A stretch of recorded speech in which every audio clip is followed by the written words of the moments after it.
తెలంగాణ బీజేపీకి కొత్త సారథి వచ్చారు. రాష్ట్ర బీజేపీ అధ్యక్ష పదవికి సీనియర్ నేత రామచంద్రరావు నామినేషన్ వేశారు.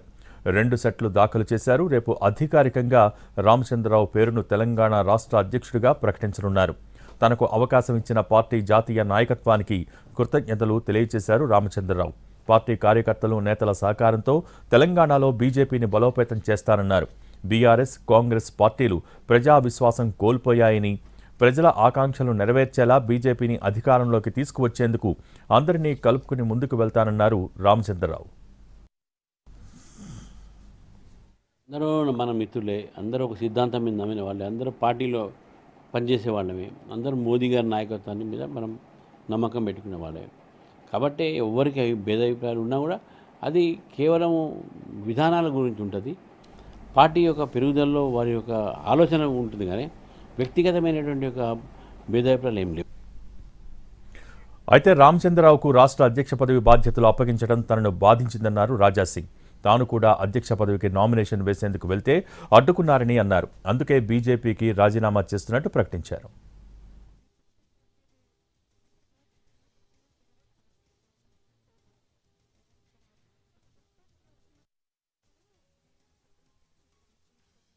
ఇవాళ నేను టెర్రరిస్ట్కి టార్గెట్లో ఉన్నా. నేను కాకుండా నా ఫ్యామిలీ మొత్తం ఆ టెర్రరిస్ట్ టార్గెట్లో ఉన్నారు. కానీ ఎంత కష్టపడి ఇవాళ లేకపోతే రేపు బీజేపీ గవర్నమెంట్ తెలంగాణలో వస్తుంది అనుకున్నాం. కానీ దురదృష్టం ఏంటంటే తెలంగాణలో బీజేపీ రావద్దు అనేవాళ్ళు చాలా జమ అయిపోయినారు పెద్దోళ్ళు. ఇప్పుడు వాళ్ళే అనుకోకపోతే మేము ఎంత కష్టపడి మా ఫ్యామిలీని రిక్స్ చేసిన తర్వాత, ఇంత పని చేసిన తర్వాత లాభం మేము ఉండవు కదా. రాజాసింగ్ రాజీనామాపై సీరియస్గా స్పందించింది బీజేపీ. తమకు వ్యక్తుల కంటే పార్టీ ముఖ్యమని తేల్చి చెప్పింది. రాజాసింగ్ చేసిన ఆరోపణల్లో నిజం లేదని, ఆయన క్రమశిక్షణారాహిత్యం పరాకాష్ఠకు చేరిందంటూ ఫైర్ అయింది. గతంలో కూడా క్రమశిక్షణారాహిత్యంతో సస్పెండ్ అయితే మళ్లీ పార్టీలోకి తీసుకున్నామని గుర్తు చేసింది. ఎమ్మెల్యే పదవికి రాజీనామా చేయాలి అనుకుంటే స్పీకర్కు లేఖ ఇవ్వాలని సూచించింది. పార్టీ అధ్యక్షులకు ఇచ్చిన రాజీనామా లేఖను జాతీయ అధ్యక్షుడికి పంపిస్తున్నట్టు తెలిపింది బీజేపీ.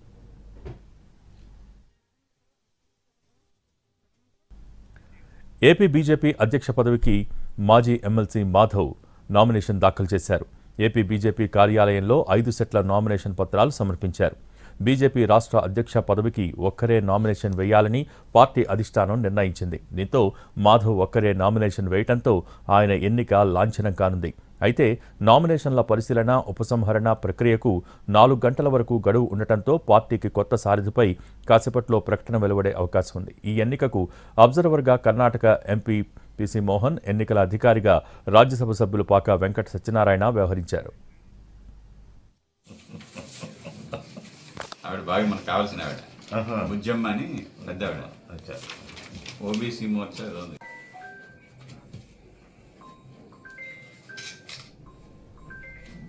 ఏపీ బీజేపీ అధ్యక్షుడిగా మాధవ్ ఎన్నిక ఏకగ్రీవం కానుందని, అయితే అధికారికంగా రేపు ఉదయం ప్రకటన వెలువడుతుందని అన్నారు ఆ పార్టీ ఎమ్మెల్యే విష్ణుకుమార్ రాజు. కూటమిలో ఉంటూనే పార్టీని బలోపేతం చేయాల్సిన బాధ్యత కొత్త అధ్యక్షుడిపై ఉంటుందన్నారు. పివిఎన్ మాధవ్ గారికి అనుకూలంగా 5 నామినేషన్ సెట్స్ ఫైల్ చేయడం జరిగింది. ఆయన పేరు తప్ప రెండో వాళ్ళు ఎవరు కూడా నామినేషన్ వేయలేదు. కాబట్టి ఏకగ్రీవంగా నామినేషన్ యాక్సెప్ట్ చేసే పరిస్థితి ఉంది. బట్ ఎనీవే టెక్నికల్గా దానికి ఇంకా విత్డ్రాల్ టైం ఉన్నప్పటికీ ఎవరు లేరు కాబట్టి ఇంక విత్డ్రాల్ అనేది ఉండదు.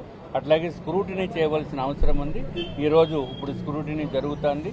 తర్వాత రేపు అఫీషియల్గా రేపు ఉదయం 10 గంటలకు ఎస్ఎస్ కన్వెన్షన్ హాల్లో జరగబోయే మీటింగ్లో అఫీషియల్గా అధికారపూర్వకంగా వారి పేరు Bharatiya Janata Party. Amaravati quantum valley ఏర్పాటుకు అడుగులు పడుతున్నాయి. విజయవాడలోని ఓ హోటల్లో కూటమి ప్రభుత్వం నిర్వహించిన క్వాంటమ్ వ్యాలీ వర్క్షాప్కు ఐటీ, ఫార్మా, వాణిజ్య, నిర్మాణ రంగాలకు చెందిన దిగ్గజ కంపెనీల ప్రతినిధులు హాజరయ్యారు. క్వాంటమ్ వ్యాలీపై పవర్ పాయింట్ ప్రజెంటేషన్ ఇచ్చారు ఆయా కంపెనీల ప్రతినిధులు. This one is we are giving to UID now for protecting our biometric keys to secure communication of anywhere in the world. If anybody is carrying laptop, 100%. This 100%. We have sir funded them from National Quantum Mission quantum కంప్యూటింగ్ను కంపెనీలు అందిపుచ్చుకోవాలని విజ్ఞప్తి చేశారు CM Chandrababu. జనవరి నుంచి ఏపీలో quantum valley కార్యకలాపాలు ప్రారంభమవుతాయని, అమరావతిలోని tech valley పార్కులోనే లక్షల మంది ఉద్యోగ అవకాశాలు సృష్టిస్తామన్నారు. క్వాంటం కంప్యూటింగ్తో శ్రమ, సమయం తగ్గుతాయన్న చంద్రబాబు ఎకోసిస్టమ్ను ఎలా క్రియేట్ చేయాలి అనేది పరిగణనలోకి తీసుకోవాల్సి ఉందన్నారు. With deep technologies, this is very order of the day. Earlier, only IT and applications. Now, as on today, AI has become a reality. Deep technologies are becoming a reality. So much of enthusiasm. Now you prepare. Quantum computing means not only getting one machine and putting in Amravati, then you think quantum computer has come, my work is over. No. South ఆసియాలో తొలిసారి quantum valley అమరావతిలో ఏర్పాటవుతోందన్నారు మంత్రి Lokesh. AP కేంద్రంగా quantum technology విప్లవం ప్రారంభం అవుతోందన్నారు. ఈ రంగంలో 1,00,000కు పైగా ఉద్యోగాలు వస్తాయని ఆకాంక్షించారు. సిలికాన్ వ్యాలీలాగా క్వాంటం వ్యాలీ కూడా గ్లోబల్ సింబల్ అవుతుందన్నారు Lokesh. I think there's a lot to learn. In the last 2 decades, the entire sector has gone through a lot of transformation, but we as Andhra Pradesh would like to lead this from the front. To the scientific community, we stand by you. To innovators and startups, we offer a launchpad here in Andhra Pradesh. To global leaders and investors, please come partner with us to create our journey and power the quantum breakthroughs. Let Amravati become to Quantum Valley what Silicon Valley became to software, a global symbol of. YCP state coordinator Sajjala Ramakrishna Reddy కీలక వ్యాఖ్యలు చేశారు. ఏపీలో అప్రకటిత emergency కొనసాగుతోందని అన్నారు. ప్రభుత్వం ప్రశ్నించే గొంతుల్ని నొక్కుతోందన్నారు. కూటమి ప్రభుత్వంపై ఏడాదిలోనే ప్రజల్లో తీవ్ర వ్యతిరేకత వస్తోందన్నారు. వైఎస్ జగన్కు ప్రజాదరణ నానాటికి పెరుగుతోందన్నారు. జగన్ ఎక్కడికి వెళ్లినా స్వచ్ఛందంగా వేలాది మంది తరలి వస్తున్నారని చెప్పారు.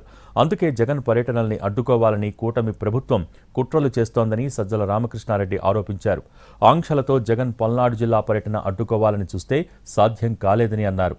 ఇప్పుడు నెల్లూరు జిల్లా పర్యటనను అడ్డుకునే ప్రయత్నం చేస్తున్నారని, కేసులు పెట్టి ఎలాగైనా కట్టడి చేయాలని చూస్తున్నారని మండిపడ్డారు. పోలీసుల్ని అడ్డుపెట్టుకుని రాష్ట్రంలో అరాచకం సృష్టిస్తున్నారని ఆరోపించారు. కూటమి ప్రభుత్వం రాష్ట్రంలో అన్ని వ్యవస్థల్ని నిర్వీర్యం చేసిందన్నారు సజ్జల రామకృష్ణారెడ్డి. బీఆర్ఎస్ కాంగ్రెస్ మధ్య మాటల తూటాలు పేలుతున్నాయి. ఉద్యమ పార్టీపై ఇష్టం వచ్చినట్టు మాట్లాడితే చూస్తూ ఊరుకోబోమని బీఆర్ఎస్ ఎమ్మెల్యే జగదీష్ రెడ్డి చేసిన కామెంటుకు కౌంటర్ ఇచ్చారు కాంగ్రెస్ నేత సంపత్. బీఆర్ఎస్ నేతకు అంత సీన్ లేదని కొట్టిపారేశారు. ఎక్కడ ఉంటున్నారు, ఎక్కడ బతుకుతున్నారు, ఎవరు తిండి తింటున్నారు? మీకు మీ మనవాళ్ళేమనుకుంటే ఇతరులు ఉన్నది మనుషులే కదా, ఉంటారా?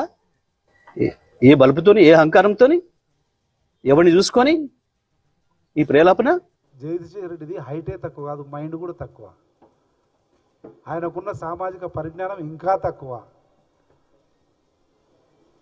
రాజకీయ పరిపక్వత ఇంకా తక్కువ. కనుక అటువంటి పనికిమాల మాటలు మాట్లాడాల్సింది కాకుండే ఒక మాజీ మంత్రిగా, ప్రస్తుత శాసనసభ్యుడిగా.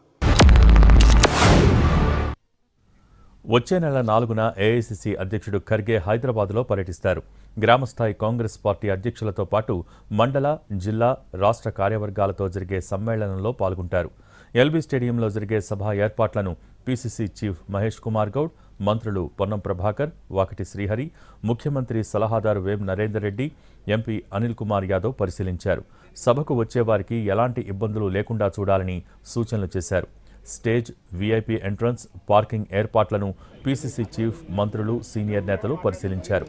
మోడీ విధానాలను ఎండగడుతూ ఢిల్లీ నుంచి గల్లీ వరకు కాంగ్రెస్ పార్టీ శ్రేణులకు ఖర్గే సందేశమిస్తారన్నారు మహేష్ కుమార్ గౌడ్.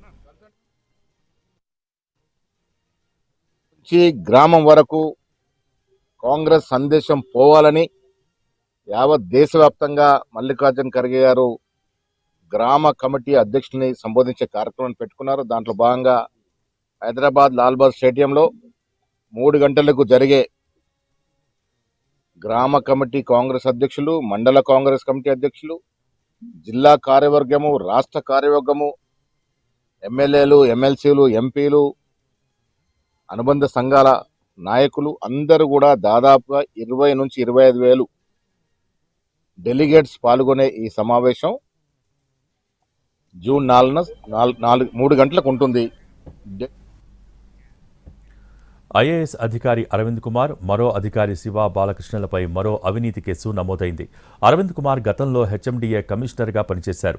డైరెక్టర్ ప్లానింగ్గా విధులు నిర్వహించారు శివ బాలకృష్ణ. హైదరాబాద్ పుప్పాలగూడలోని సర్వే నంబర్ 277, 280, 281లో ప్రభుత్వ భూముల్ని ప్రైవేటు భూములుగా చూపిస్తూ అనుమతులు మంజూరు చేశారు.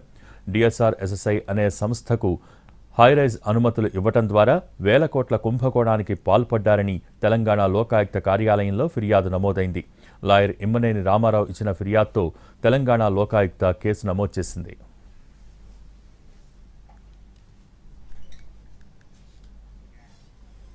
వైఎస్ఆర్ ఫ్యామిలీతో నాకు మంచి సంబంధం ఉంది, నేనే వైసీపీలోకి వెళ్లొచ్చేమో అంటూ హాట్ కామెంట్స్ చేశారు జేసీ ప్రభాకర్ రెడ్డి. పెద్దారెడ్డిపై కక్ష ఉన్నా లీగల్గానే వెళ్తానన్నారు. తన ఆస్తులు అన్నీ పోయినా బాధపడలేదని, తన కొడుకును జైల్లో వేయించినా బాధపడలేదని అన్నారు. పెద్దారెడ్డి నా ఇంట్లోకి వచ్చినప్పుడే చాలా బాధపడ్డారని అన్నారు జేసీ. జరగకూడదు, రేపు మీకు జరగకూడదు, నాకు జరగకూడదు, ఎవరికి జరగకూడదు ఊర్లో. అంతేగాని ఏముంది కష్ట చెప్పు. మీరు నా దగ్గర రావచ్చు, నేనే రావచ్చు వైఎస్ఆర్లకి. మీ అందరికైనా క్లోజ్ ఆ ఫ్యామిలీ. మేము ఇప్పుడు కాదు. ఇలా ఎవరికి జరగకూడదు, రేపు మీకు జరగకూడదు, నాకు జరగకూడదు, ఎవరికి జరగకూడదు ఊర్లో. మరో కాంట్రవర్సీలో చిక్కుకున్నారు కొండా మురళి. వరంగల్ ఆర్యవైశ్య సంఘం సమావేశంలో చేసిన కామెంట్స్ వివాదాస్పదమయ్యాయి. అసెంబ్లీ ఎన్నికల్లో 16 ఎకరాలు అమ్మి 70 కోట్లు ఖర్చు చేసి కొండా సురేఖను గెలిపించుకున్నామని అన్నారు. కొండా మురళి చేసిన ఈ వ్యాఖ్యలు రాజకీయ రచ్చకు దారితీశాయి. ఈ కామెంట్స్ను బీజేపీ సీరియస్గా తీసుకుంది. ఎన్నికల్లో గెలిచేందుకు 70 కోట్లు ఖర్చు పెట్టామన్న వ్యాఖ్యలపై ఎలక్షన్ కమిషన్కు ఫిర్యాదు చేసేందుకు సిద్ధమయ్యారు వరంగల్ బీజేపీ నేతలు. ఎలక్షన్ కమిషన్ సుమోటోగా కేసు నమోదు చేయాలని డిమాండ్ చేస్తున్నారు. 70 కోట్ల రూపాయలకు ట్యాక్స్ కట్టారా అంటూ ప్రశ్నిస్తున్నారు.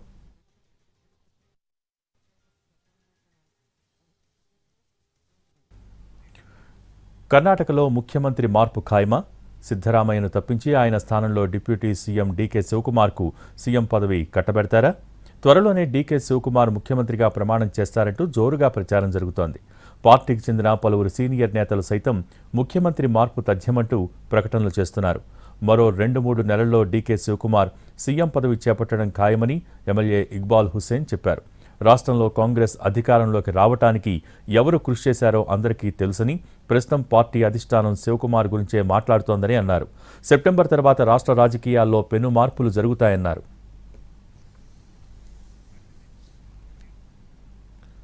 త్వరలోనే నాయకత్వ మార్పు తథ్యమని చర్చ జరుగుతున్న నేపథ్యంలో ఆ పార్టీ జాతీయ అధ్యక్షుడు మల్లికార్జున ఖర్గే ఆసక్తికర వ్యాఖ్యలు చేశారు. ముఖ్యమంత్రి మార్పు అంశం రాష్ట్ర కాంగ్రెస్ నేతల చేతుల్లో ఉండదన్నారు ఖర్గే. సీఎం మార్పుపై నిర్ణయం పార్టీ అధిష్టానం చేతిలోనే ఉంటుందన్నారు. హైకమాండ్లో ఏం జరుగుతోందో ఎవరికీ తెలియదని, వారి నిర్ణయాల గురించి ఎవరూ చెప్పలేరని అన్నారు. ఈ విషయంపై ఎవరూ అనవసర సమస్యలు సృష్టించడానికి ప్రయత్నించవద్దని కోరారు. ఖర్గే వ్యాఖ్యలపై బీజేపీ నేతలు సెటైర్లు వేస్తున్నారు. కాంగ్రెస్ జాతీయ అధ్యక్షుడు కాకుండా మరో హైకమాండ్ ఆ పార్టీలో ఉంటుందా అని బీజేపీ నేతలు ప్రశ్నించారు. కాంగ్రెస్ అధ్యక్షుడిగా ఉన్న వ్యక్తికి మించిన అధిష్టానం ఉంటుందా అని అడుగుతున్నారు.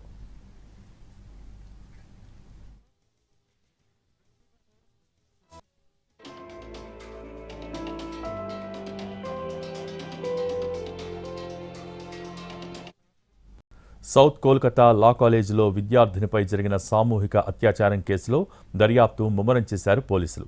అరెస్టైన 3 నిందితులు ప్లాన్ ప్రకారమే న్యాయ విద్యార్థినిపై అత్యాచారానికి పాల్పడ్డట్టు దర్యాప్తులో తేలింది. ఆ 3కి విద్యార్థినులు వేధించిన చరిత్ర ఉందని పోలీసులు గుర్తించారు. విద్యార్థినులను వేధించి రికార్డ్ చేసిన వీడియోలతో వారిని బ్లాక్మెయిల్ చేసేవారని తేలింది. అత్యాచారానికి గురైన విద్యార్థినిని కాలేజీలో అడుగుపెట్టిన మొదటి రోజే వేధించారని పోలీసుల దృష్టికి వచ్చింది. అత్యాచారానికి ముందు కూడా ఆమెను లైంగికంగా వేధించి రికార్డు చేసిన విజువల్స్తో బ్లాక్మెయిల్ చేయాలని చాలా రోజులుగా ప్లాన్ చేసినట్టు పోలీసులు తెలుసుకున్నారు. అత్యాచారానికి సంబంధించిన వీడియోలు, ఫుటేజ్లను ఎవరికైనా షేర్ చేసి ఉంటారా అనే కోణంలోనూ దర్యాప్తు చేస్తున్నారు. 3 నిందితుల ఫోన్లు స్వాధీనం చేసుకుని తనిఖీలు చేస్తున్నారు.